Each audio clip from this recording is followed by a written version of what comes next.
Douala, Monsieur Constant Serge Ebenet de Proximity Cameroun, qui a un an de plus ce matin. On le célèbre de la plus belle des manières parce que c'est notre professeur, c'est notre teacher à nous, c'est notre tonton, Monsieur Serge Constant Ebenet, partenaire de Canal 2 International. Joyeux anniversaire à vous. Et de l'autre côté de Yaoundé, avec le sourire et surtout le cœur enflammé de joie pour la revue de presse, Monsieur Ghislain Pierre-Sonneau. Mais écoutez, messieurs, vous avez l'antenne. Bien le bonjour. Bonjour Thierry Carole, bonjour également à vous Souflane. Effectivement, je vous accueille à Yaoundé le cœur enflammé de joie comme d'habitude. Vous, mais également les millions de téléspectateurs de Canal 2 International, ceux du Cameroun et du monde entier, tout chargé. Faute d'informations, on va commencer ce matin par une audience au palais de l'unité, le palais présidentiel. En tout cas, c'est celle que le président de la République Paul Biya a accordée hier au conseiller spécial du président du Burkina Faso. Il s'appelle Thierry Hott.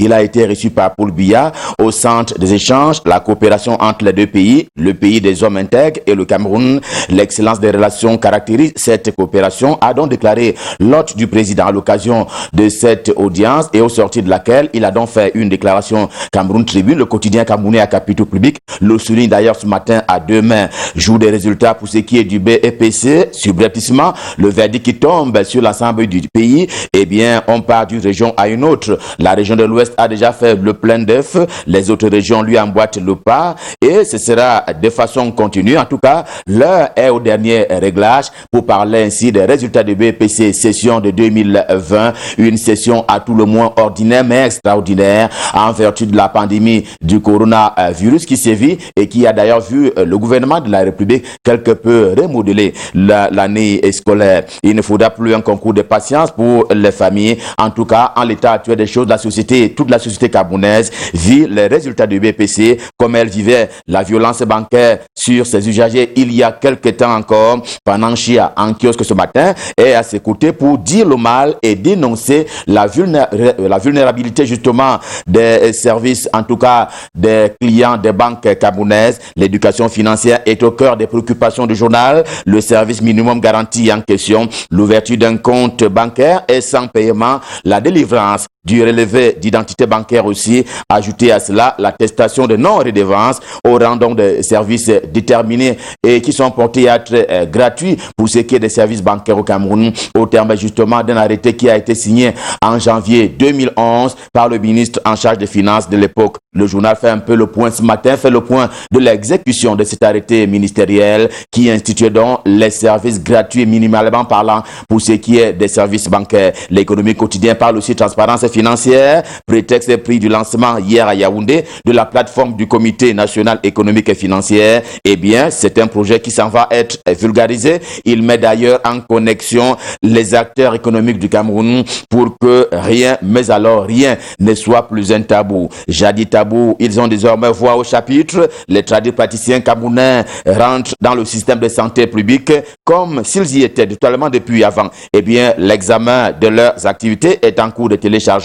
Le 31 août prochain, on fera donc le bilan à l'occasion de la journée africaine à eux dédiée. Au Cameroun, le pays de Paul Biya, le lobbying a déjà commencé pour faire entendre leur voix, celle des praticiens, faire entendre leur voix, par exemple, un hôpital traditionnel à Yaoundé, Douala, Bafoussam ou même à Ezeka. Voilà quelques-unes en termes d'espérance qui sont donc nourris par les praticiens du Cameroun. Le Sénégal était déjà allé dans ce sens-là. Il l'a expérimenté dans la localité de Cœur-Masseur. C'est à 25 km au sud de Dakar, la capitale du Sénégal. La médecine traditionnelle est également présente dans le système de santé du côté du Rwanda. En tout cas, il y a 1001 exemples, 1001 expériences des pays africains qui pourraient ainsi les partager avec le Cameroun. C'est cela un peu le cœur des préoccupations des praticiens à l'occasion donc de la journée qui s'en va être célébrée le 31 août prochain. Et ils avaient besoin d'un réconfort après les affres des inondations. Les populations de Sangchou l'ont reçu à leur tour. Porte-étendard de cette information, le quotidien, vous le voyez, une principale qui donne d'ailleurs les détails de cet accompagnement gouvernemental. Le ministre Paul Atanganji de l'administration territoriale était sur le terrain. Il était à leurs cheveux, comme hier à Edea et même Douala, la capitale économique du Cameroun. Sans détour Martel, qui ne s'est pas détourné de l'objectif principal. Il s'est agi d'exécuter une mission à lui confiée par le président de la République Paul Biya. 700 familles ont reçu le don présidentiel constitué de matériel de couchage et de produits de première nécessité. Et ce Singane ne se mêle pas de l'eau furieuse des inondations annoncées pour ne pas d'ailleurs s'estomper de sitôt. Le journal se préoccupe plutôt des CJPS 2. L'initiative de l'ancien ministre Angué Michel de la fonction publique et de la réforme administrative n'a pas prospéré. Joseph Lé lance la sienne pour la gestion du personnel de l'État. On attend depuis 2014 la livraison de CJPS 2, au lieu de quoi le ministre de la fonction publique et de la réforme administrative, Joseph Lé, a donc passé un nouvel appel d'offres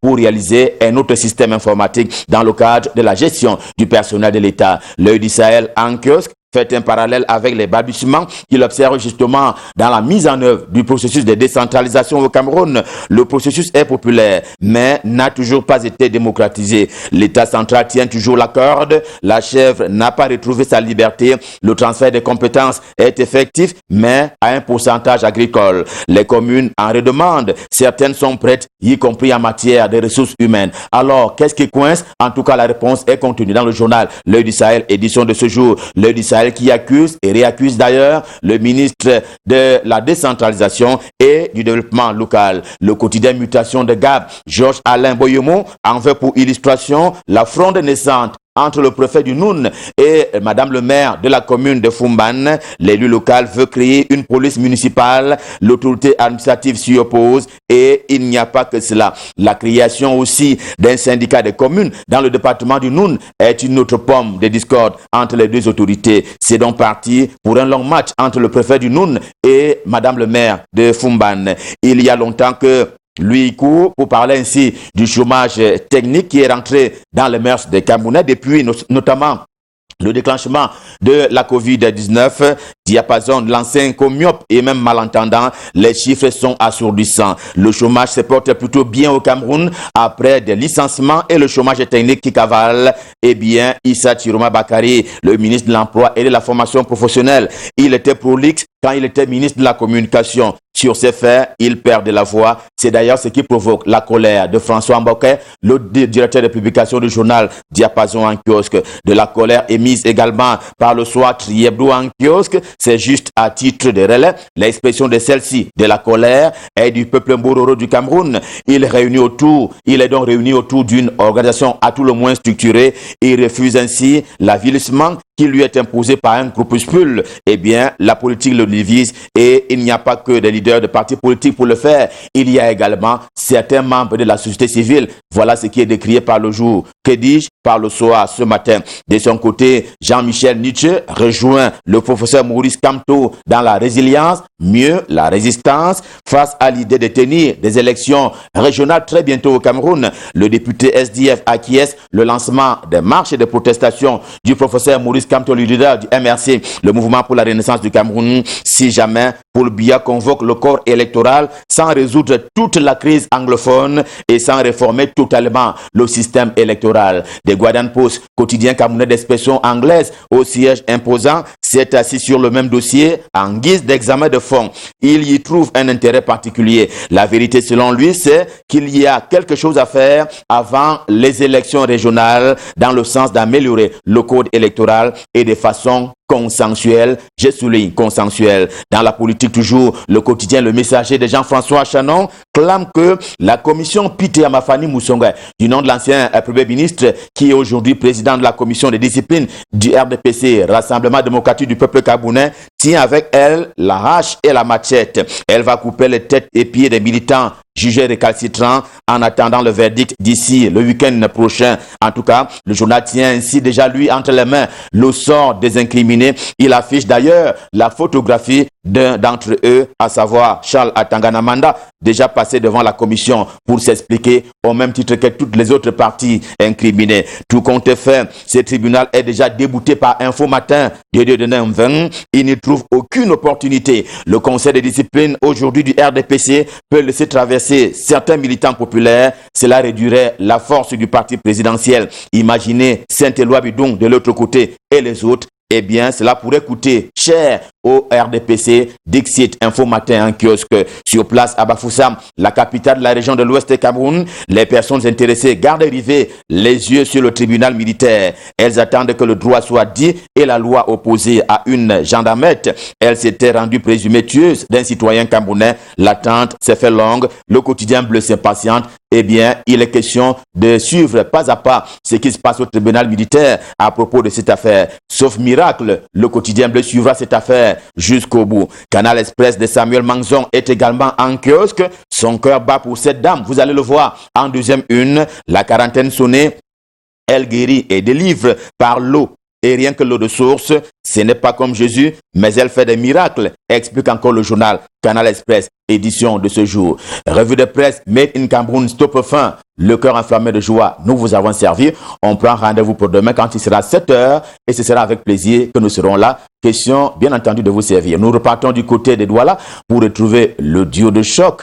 Il est constitué de Soflan et Thierry Carole pour la suite et la fin de Canal Matin. C'est à vous Soflan, c'est à vous Thierry Carole, c'est à vous Douala.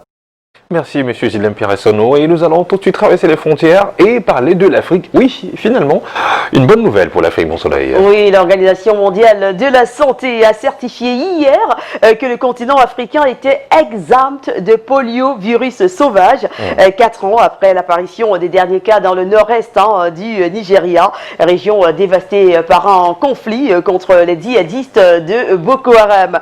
Alors, grâce aux efforts déployés par les gouvernements, le personnel soignant et les communautés, plus de 1,8 million d'enfants ont été sauvés de la polio, se réjouit l'Organisation mondiale de la santé. C'est un moment historique pour l'Afrique, selon la directrice Afrique de l'OMS. À partir de maintenant, eh bien, les enfants qui naîtront sur ce continent n'auront pas à craindre d'être infectés par la polio. C'est une véritable bonne nouvelle pour l'Afrique, ça.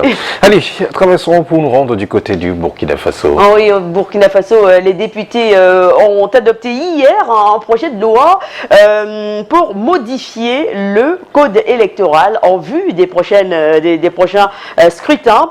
Cette nouvelle loi électorale stipule qu'en cas de force majeure ou de circonstances exceptionnelles dûment constatées par le Conseil constitutionnel entraînant l'impossibilité d'organiser l'élection sur une partie du territoire, eh bien, l'élection est validée sur la base des résultats issus des bureaux de vote ayant ouvert. Alors, au sein de la classe politique, ce projet de loi fait débat. Plusieurs députés qui avaient d'ailleurs demandé le report des élections législatives au vu de la situation sécuritaire dénoncent l'exclusion d'une partie des Burkinabés avec ce nouveau code électoral.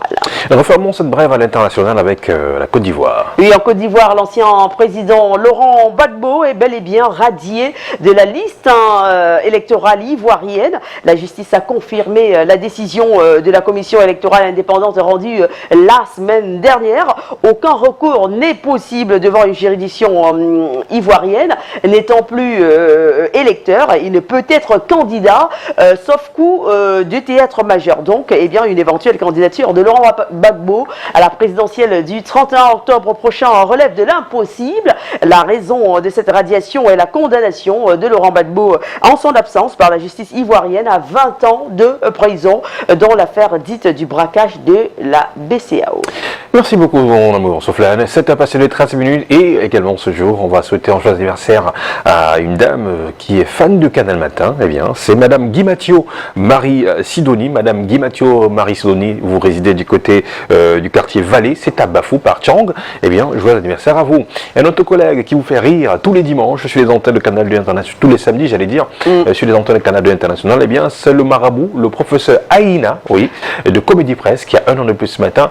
Bon, j'espère tout simplement, professeur Kabel et Kori, tu feras apparaître les gâteaux à Yaoundé et à Douala aussi. Parce que si le professeur Aïna, qui est le marabout de Comédie Presse, si vous ne faites pas apparaître le gâteau aussi maintenant, vraiment, c'est que vos coris ne font rien. Alors, en tout cas, que de belles choses dans votre vie. Alors, peut-être ces coris sont pour nous aider à tourner une page de publicité. D'accord. On y va. Au revoir.